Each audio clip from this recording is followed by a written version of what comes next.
தேடி வந்து அவங்க கொடுக்கணும். அப்படி கொடுக்குறாங்களா? சாதனை புரிந்த எத்தனையோ நபர்களுக்கு எந்த விருதும் இதுவரை கிடைப்பதே இல்லை. சாதனை புரிந்த சாதனையாளர்கள் கூட நான் இதையெல்லாம் செய்திருக்கிறேன் என்பதை சொல்லித்தான் பெற வேண்டியிருக்கிறது. ஆனால் இப்படி செய்யக்கூடிய அனைத்தையும் விளம்பரப்படுத்திக் கொள்ளக்கூடிய ஒரு காலத்திலே இன்றைக்கு நாம் எல்லாம் வாழ்ந்து கொண்டிருக்கிறோம். ஆனால் எந்தவித விளம்பரமும் இல்லாமல் தொடர்ந்து 10 ஆண்டுகளாக இந்த பத்திரிகை துறைக்கு சேவையாற்றிக் கொண்டிருக்கிற ஒரு சிறந்த பத்திரிகையாளர் நம்முடைய இவருடைய சாதனையை அந்த பல்கலைக்கழகத்திற்கு சொல்லி அதை இன்றைக்கு பெற்று தந்திருக்கிறார் நம்முடைய சதீஷ் ஐயா அவர்கள். இது போன்று இன்றைக்கு திரு ரமேஷ் ஐயா அவர்களும் இதை பிரகாஷ் ஐயா அவர்களும் சேர்ந்து பெற்று தந்திருக்கிறார். இப்ப நம்முடைய சாதனையை நாமே சொல்ல முடியாது இல்லையா? கூட இருக்கிறவங்க தான் சொல்லணும். இவர் இதெல்லாம் செய்வாரு, இவர் இதெல்லாம் செய்வார், இவர் இதெல்லாம் செய்து கொண்டிருக்கிறார்.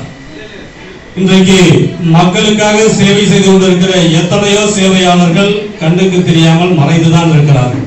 ஏன் இந்த இடத்திலே உங்களுக்குள்ளே கூட சிறந்த சாதனையாளர்கள் இருக்கலாம். ஆனால் அவற்றை வெளியே கொண்டு வருவதற்கு ஒருவர் தேவை என்பதனாலே இன்றைக்கு இத்தனை ஆண்டு காலம் கடந்து அவருக்கு இந்த விருது கிடைத்திருக்கிறது.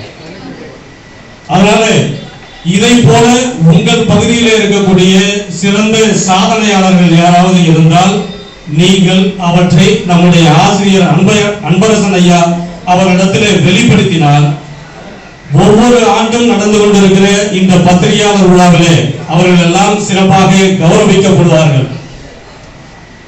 அது மட்டுமன்று அவர்கள் செயற்கரிய சாதனைகளை செய்பவர்களாக இருந்தால் அவர்களுடைய சாதனையை வெளி உலகத்திற்கு எடுத்து செல்லும் வகையில பத்திரிகைகளை தொடர்ந்து எழுதி கொண்டும் இருக்கிறார்கள். அந்த வகையில அவருடைய சேவையை நீங்கள் எல்லாம் பயன்படுத்திக் கொள்ள வேண்டும் என்று கேட்டுக்கொண்டு இன்னும் சிறிது நேரத்தில் இந்த விழா தொடங்க இருக்கிறது.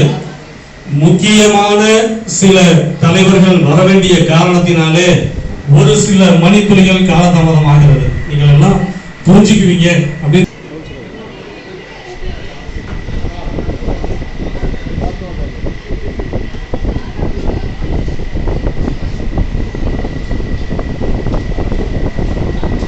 மேனாள் மாமன்ற உறுப்பினர் திராவிட முன்னேற்ற கழகத்தினுடைய வில்லிவாக்கம் கிழக்கு பகுதி செயலாளர் வழக்கறிஞர் திரு வே வாசு அவர்கள் வரை வந்திருக்கிறார்.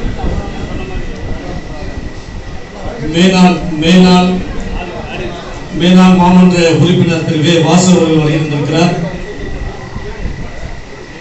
அவரை வருக வருக என மக்கள் சிந்தனை குழுவின் சார்பாக அன்போடு அழைக்கிறோம்.